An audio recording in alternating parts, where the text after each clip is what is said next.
It was considered the most sacred object in all of Israel. According to the Bible, the Ark of the Covenant accompanied the Hebrew people for decades, crossing harsh deserts and standing at the center of history's most decisive battles. The Ark ultimately occupied the most holy place inside the Temple of Jerusalem. But then, something strange happened. It vanished. No official historical records, no confirmed archaeological discoveries, and no definitive answers. How could it simply look like it never existed? Did the Bible itself leave hidden clues about its location? Over the next few minutes, we will investigate the leading theories, break down ancient texts, and uncover why the Ark remains one of humanity's greatest unsolved mysteries. Before we begin our search for the lost Ark, we must understand its significance. According to the book of Exodus, it was not designed by human hands. Instead, it was built by the direct command of God Himself, who gave Moses precise blueprints in the wilderness of Mount Sinai. The design was strict and detailed. It had to be crafted from acacia wood, a highly resilient material found in the arid desert. Every single inch of this chest, both inside and out, had to be overlaid with the purest, most refined gold available at the time. 4 golden rings were fastened to its feet, allowing long poles of acacia wood, also overlaid with gold, to pass through. These poles were never to be removed. This ensured that no human hand would ever touch the sacred structure directly during their long journeys. On top of the Ark sat its most important feature, the mercy seat. This was a solid gold cover of incredible craftsmanship. Rising from this golden platform were 2 cherubim, angelic beings hammered out of the same piece of gold, facing each other with their wings spread high. Their wings completely overshadowed the golden cover, creating a protective canopy. To the ancient Israelites, this was not just a beautiful design. The space between the wings of the cherubim was the literal footstool of the Almighty, where His presence would dwell. But what was inside this sacred chest? According to the book of Hebrews, the Ark contained 3 mysterious items. The first was the 2 stone tablets of the 10 Commandments, written by the finger of God. These laws formed the absolute foundation of the covenant. The second item was a golden jar containing manna, the supernatural bread that rained from heaven to feed the Israelites in the desert. Finally, it held Aaron's rod, a wooden staff that miraculously blossomed with almond buds as a sign of divine authority. These 3 items were not random historical artifacts. They represented Israel's history, their rebellion, and God's supernatural care. To touch the Ark or even look inside it without divine authorization was strictly forbidden, carrying a penalty of instant death. As the Israelites marched, the Ark was always ahead of them, covered in layers of leather and blue cloth. It was not just a religious symbol, it was a force of nature.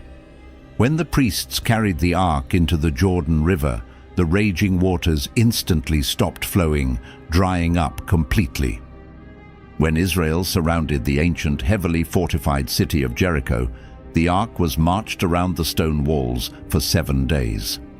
On the final day, accompanied by the sound of trumpets and shouts, the massive defensive walls crumbled into dust, securing a miraculous victory. However, the Ark was also dangerous to those who disrespected it. When the Philistines captured it in battle, terrifying plagues struck their cities until they begged to return it. Even an Israelite named Uzzah died instantly when he casually reached out his hand to steady the Ark from falling. Eventually, King Solomon built the magnificent first temple in Jerusalem. In a grand ceremony, the priests placed the Ark of the Covenant inside the Holy of Holies, the innermost chamber of the temple. The Bible records that the glory of God filled the entire building like a thick cloud. The tragedy officially struck in the year 587 BC. The fierce Babylonian army, led by King Nebuchadnezzar, besieged Jerusalem. The siege was brutal, starving the population until the defensive lines broke and the enemy poured through the historical streets. The magnificent Temple of Solomon was completely plundered, stripped of its treasures, and burned to the ground. It was a catastrophic moment of absolute destruction. But when the dust settled, the greatest historical mystery of all time was born. Curiously, ancient texts and biblical records that list every single item stolen by the Babylonians, down to the smallest silver spoons and bronze basins, completely omit the Ark of the Covenant. How could the most valuable asset be ignored? This is where our true investigation begins. Many archaeologists believe the Ark never left Jerusalem. They argue it was hidden directly beneath the Temple Mount, also known as Mount Moriah. King Solomon was a legendary builder, famous for his wisdom, and he knew that Jerusalem would face violent invasions in the future. According to rabbinic traditions, Solomon constructed a complex, deep labyrinth of secret tunnels and hidden chambers directly underneath the Holy of Holies. This underground system was designed specifically to hide the nation's greatest treasures during times of extreme danger. One specific chamber was supposedly built with a mechanical system that could lower the ark deep into the earth, sealing it behind massive blocks of stone. If this is true, the Ark of the Covenant might still be resting directly beneath the modern city of Jerusalem, just a few meters below the feet of tourists. In modern times, exploring these underground chambers is nearly impossible. The Temple Mount is one of the most politically and religiously sensitive places on Earth. Any unauthorized excavation under the sacred ground could instantly spark an international conflict between global superpowers. Despite the dangers, some secret searches have occurred. In 1981, a highly respected rabbi managed to enter the ancient tunnels beneath the Western Wall. He claimed he walked deep into the underground labyrinth and stood incredibly close to where the Ark was hidden. Before he could document or reveal the exact location, government authorities intervened. The entrance to that specific tunnel was permanently sealed with thick concrete, hiding the truth once again. The question remains, what did they actually find down there? If the Babylonians did not take the Ark, where did it go? The second major clue comes from an ancient text known as the Second Book of Maccabees. According to this record, just before the enemy army breached the city walls, the prophet Jeremiah received a divine warning to save the sacred relics. The text states that Jeremiah rushed into the temple, carried the Ark of the Covenant, the tabernacle, and the incense altar away from the city.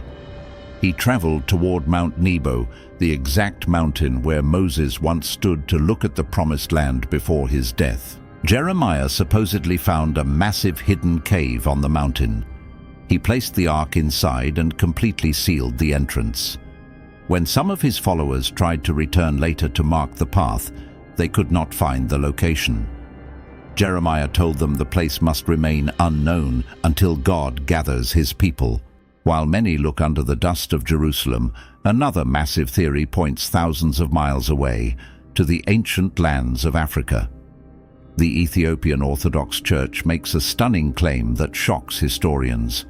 They confidently state that the true Ark of the Covenant is currently inside their country. This epic story begins with the Queen of Sheba and her famous visit to King Solomon. According to the Ethiopian national epic, the Kebra Nagast, the Queen and Solomon had a son named Menelik I, who grew up to become the very first emperor of Ethiopia.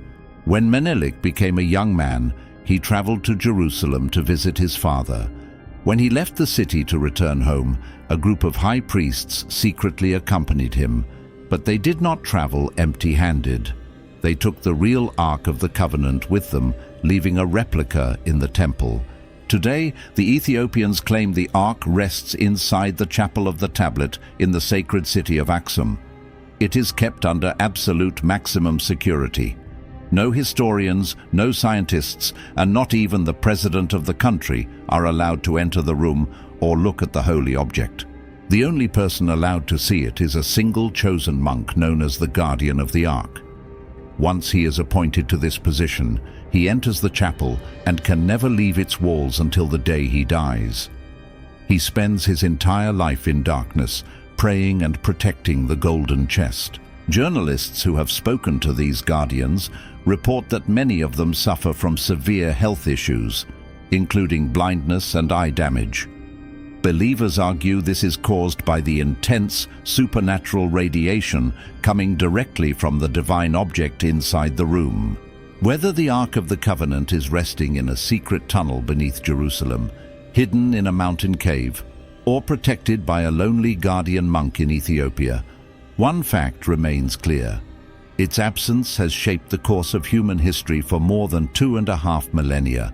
For centuries, countless explorers, treasure hunters, and advanced archaeological teams have spent their lives trying to find it. Yet the golden chest remains completely elusive, avoiding the modern world's advanced technology. To many biblical scholars, this prolonged disappearance is not an accident. They believe the Ark is being divinely preserved out of human sight, waiting for a specific prophetic moment in time when the temple will be rebuilt and the ancient covenant restored. Until that day arrives, the Ark of the Covenant remains the ultimate historical ghost, a beautiful golden shadow reflecting an era when the divine walked directly among mankind.